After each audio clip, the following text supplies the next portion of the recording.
Hey everybody, welcome back to another episode of Creative Adventures. It's a Saturday morning. I am still in my pajamas, but I woke up ready to make soap, so that's what I'm gonna do. Today I'm making a really nice loaf of oatmeal goat's milk soap, and I'm really excited about this because one of the artisan soaps that I bought recently in Colorado while we were on vacation last November was an oatmeal goat's milk soap. And out of all of the ones that I bought from that shop, and I bought a lot, that one has probably been my favorite so far, just because the lather has felt the nicest, it's left my skin feeling the nicest, so I decided to try to make one for myself. Now, this bar of soap is not going to be colored. I'm going to leave it the natural color that it turns out, so we'll see what that is. It is going to have a fragrance in it. It's going to be an oatmeal milk and honey fragrance, and it smells so divine. It smells exactly like the name.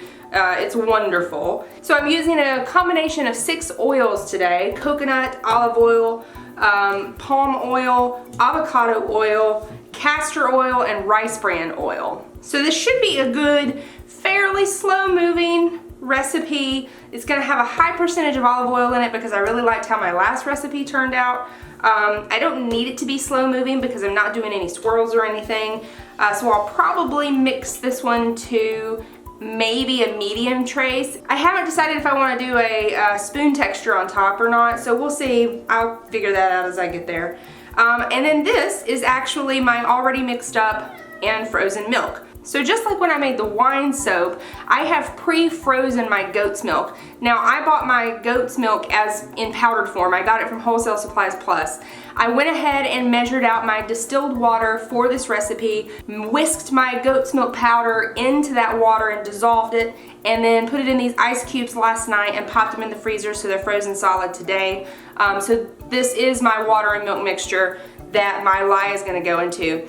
Just like the wine soap, the reason we're freezing it is because milk has added sugar in it, which is great for soap because it makes your lather nice and creamy, but it also increases the chance of scalding when you add the lye, because as you know by now, lye seriously and very, very quickly heats up your water. It goes through a reaction and it gets very, very hot. So the added sugars in milk and wine or beer or any other high sugar content liquid or additive that you're using can cause it to scald and turn a very ugly color and also turn a very, very sour smell. So I'm going to go ahead and mix together my oils, get them heated up, go ahead and start mixing my lye, and then we'll come back when all of this is at room temperature and ready to soap.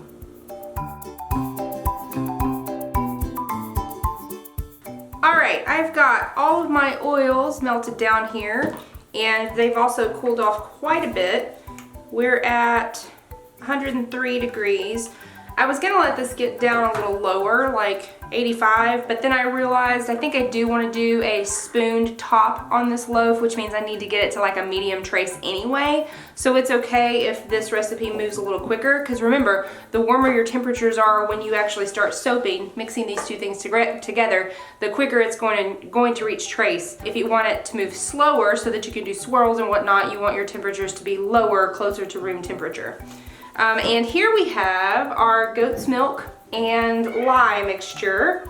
I've already mixed it together. I didn't have any problems with it overheating. I don't even think it got up to 100 degrees. It got just up to about 99, I guess, 98, 99, and then it started cooling back down. So freezing my goat's milk ahead of time was definitely the way to go. We're at 93 degrees right now. So, and 100 over here, so we're within 10 degrees of each other. So we can go ahead and move along. So as usual, I'm going to be adding sodium lactate to my lye mixture, 2 teaspoons, because I'm, as usual, using my 10-inch loaf mold. So I'm going to just add this right to my lye.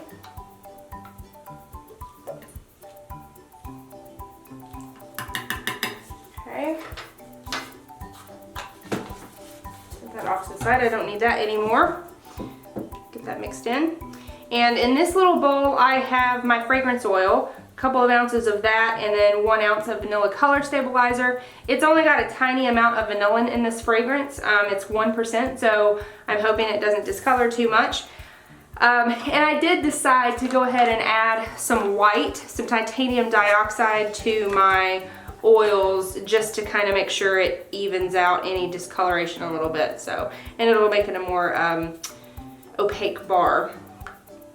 So next I'm going to go ahead and give this a blend. I want to get this emulsified first, and then I'll add my fragrance oil in and my color. Actually, let me just go ahead and add some of this titanium dioxide first.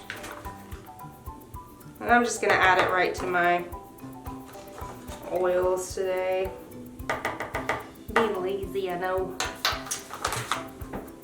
Alright, let's give this a whirl.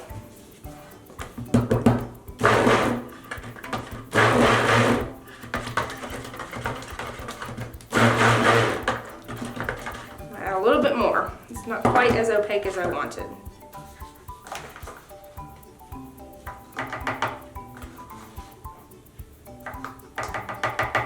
That should be enough.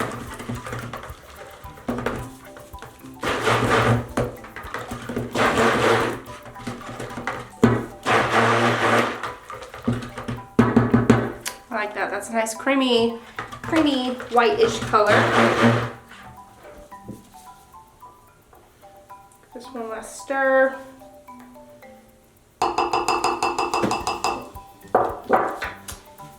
And into our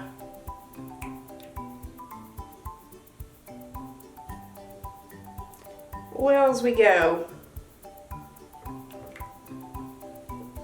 All right. Get that out of the way.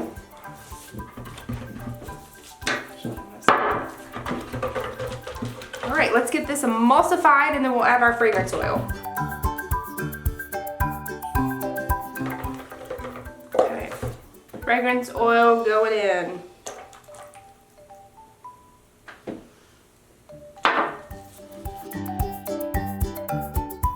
This is probably gonna take a while. This smells really good though, just FYI. I get the lightest hint of the milk part of it and a little bit of the oatmeal, but I'm getting a lot of the honey.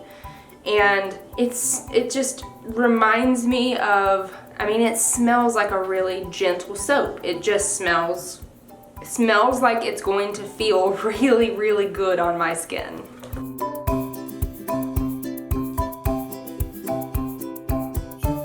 I'm just now reaching light trace, a very, very light trace. So I'm gonna keep going because I think I wanna get this to about a medium trace so that I can spoon the top.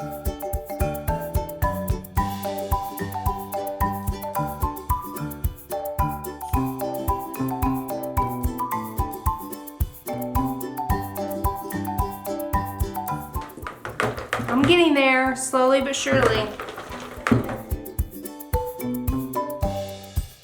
Okay, I think I'm gonna go ahead and stop there and mix in my colloidal oatmeal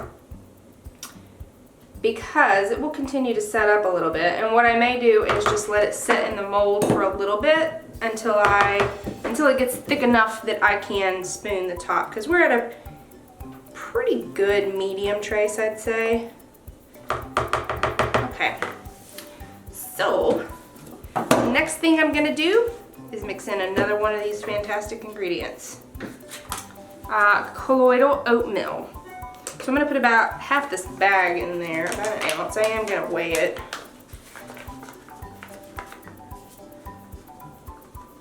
This is a 2-ounce bag, so.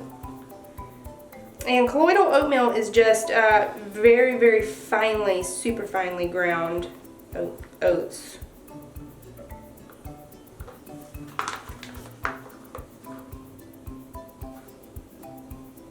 There we go, 1 ounce. And that's just enough for me to make another batch later.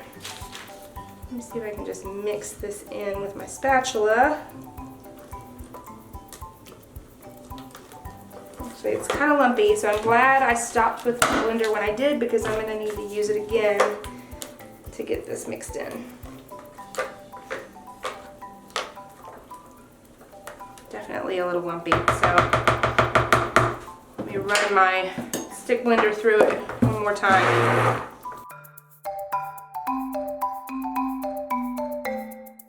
All right, I'm happy with that. Got a nice thick batter. That oatmeal blended right in, and this smells divine. It's going to be amazing for my skin, and I cannot wait to use this one. I can't ever wait to use any of them, but I am very excited about this one. So let me get my mold over here. Again, using my 10-inch silicone mold from Brambleberry.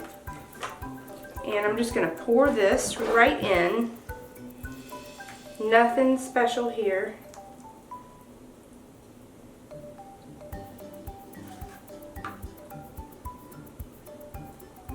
Make sure I get all of this goodness in there. Leave no soap behind.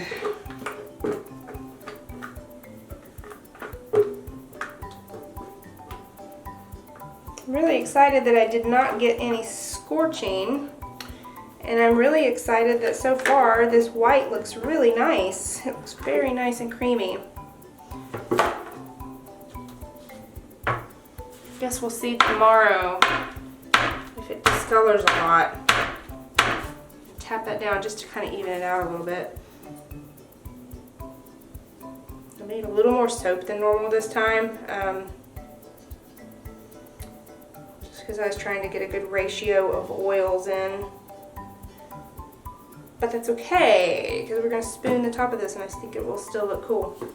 So this is another new recipe that I'm trying, mainly because even though I loved my last recipe so much, this one I used for swirling, I wanted to build another one that used palm oil because I have a crap load of it. Like, apparently at some point I ordered a huge jug of palm oil from Wholesale Supplies Plus. Didn't realize it, and then the last time I ordered from Wholesale Supplies Plus, I ordered another big jar of it. And then I ordered more from Brambleberry because I don't know what I was thinking, but I have like 3 giant jugs of palm oil right now. So I wanted to rewrite a recipe that I could use palm oil in to use some of it. As you can see, this is already holding a shape, so I think I should be fine to go ahead and use the back of my spoon here to just kind of mound the top of it, kind of like how we did with that very first soap I did, the lavender soap. So I'm just gonna mound this up in the top. Just kind of go in.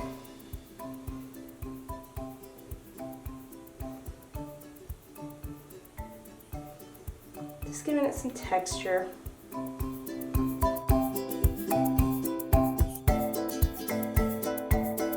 Alright. Now, I thought it would be really cute, take one glove off, to just toss some actual oats on the top. These are literally just oats from my kitchen. I'm not going to use many.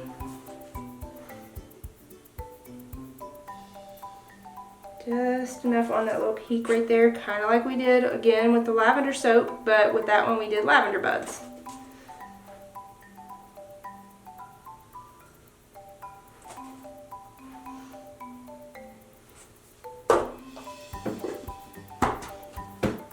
And finally, spray the whole thing with 99% alcohol. Even if I were to get soda ash on this one, I don't think you would see it. But this alcohol will also help those oats adhere to the top. So, there you have it. Here's our final soap for this morning. That one was easy peasy, right? And this is probably gonna be one of the best ones I've ever made for my skin. With that actual goat's milk in there and colloidal oatmeal, and it's got that honey fragrance. I'm like very excited about this because it's gonna be a nice soothing bar of soap, and I feel like it's gonna be really nice and creamy on my skin. So there you have it. I'm going to go put this in my other room to cure. Hopefully this one will be hard enough that I can get it out of the mold tomorrow, because I'm leaving on a business trip on Monday. So if I don't get this thing out of the mold tomorrow, I'm in trouble. So hopefully we'll be back tomorrow to show you the cut of this thing. Even though there's not any swirls or anything on the inside, you know, be nice to show you a nice finished bar of soap. So we'll see you as soon as this is ready to pop out of the mold. Hey guys, welcome back. It has been about 24 hours, actually a little bit longer, but I unmolded my soap after 24 hours. It was nice and hard. So much like the last recipe I did, it stayed nice and fluid while I was working with it. I had to mix for quite a while to get it to a medium trace, which is good, especially if I want to reuse this recipe for swirls. But it hardened up in the mold pretty quickly. Later yesterday evening, I actually went in and pulled the sides from my mold just to see how it was going, and it had already set up nice and hard. So this morning, after about right at 24 hours, I went ahead and took it out. I was much more careful unmolding this one, so I actually got nice crisp edges on the bottom. I didn't get any divots or anything like that. I'm really happy with this recipe. It feels nice and creamy too on my skin. I can already feel it. So I will post the oil percentages and the other details like the super fat and all that good stuff on my blog. Oh, and the additives as well and where you can get them. So all that will be on my blog if you want to create this recipe for goat's milk soap. So nothing special with the cut here. As you know, it is a plain soap. The only thing I added for color was titanium dioxide to make it a little whiter and creamier. So there's not going to be anything special on the inside. So what I think I'm going to do is, rather than using my bud cutter, I'm going to use this wavy cutter that I got, where did I get this thing? I think I bought this on Amazon actually, but I see it used a lot for soap, especially plain soaps, but just because it gives it a little bit more visual interest and a little texture. So I think I'm gonna try this. I've never used this thing before, so I'm not sure how easy or hard it is to cut through soap, so I guess I'm about to find out. One other thing, when I normally cut my soaps with my bud cutter, for this 10-inch loaf, I actually cut the ends and trim them because a lot of times the ends aren't as nice looking, especially when you've got swirls on the inside, because the swirl doesn't make it all the way to the ends. So I trim the ends and I use those as sample pieces.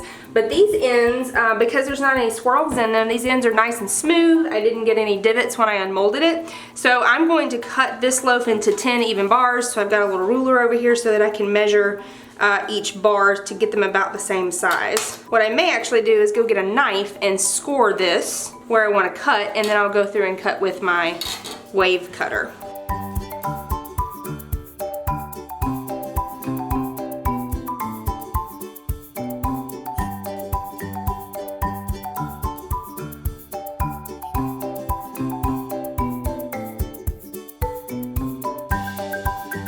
Oh, this smells so good, you guys. It smells like baby soap. I love how this smells. So yeah, I'm really glad I decided to use the wave cutter for these, because with it being just a plain bar of soap, I think the wave cutter looks really neat on the inside and definitely gives it a little more visual interest. Plus we've got the little tiny bit of like actual oats there on the top. Yeah, I'm real happy. Look how creamy the inside of the soap looks. This is gonna be a really, really nice recipe. I can tell even with just the feel of the edges on my fingers that this is gonna be nice and moisturizing. It actually even feels different from my other soaps that I've made, even right after unmolding. So I have a feeling I'm really gonna like using this soap a lot. It dawned on me after I cut the first piece that my end pieces are still gonna have one side that's not wavy, but that's okay. Those are gonna be for me. The others can be as gifts or be sold or whatever. So yeah, really happy with this recipe. I definitely think I will be using that recipe a lot to use up all of that palm oil that I have. And I should be able to do some really good swirls with it too, because it worked really well staying fluid and whatnot. So there is our goat's milk colloidal oatmeal soap. Hope you enjoyed, hope you found this informative. Like I said, I will have the recipe and all the other details on my blog. If you have any suggestions for future projects, let me know in the comments below. See you next time on Creative Adventures. Goat milk.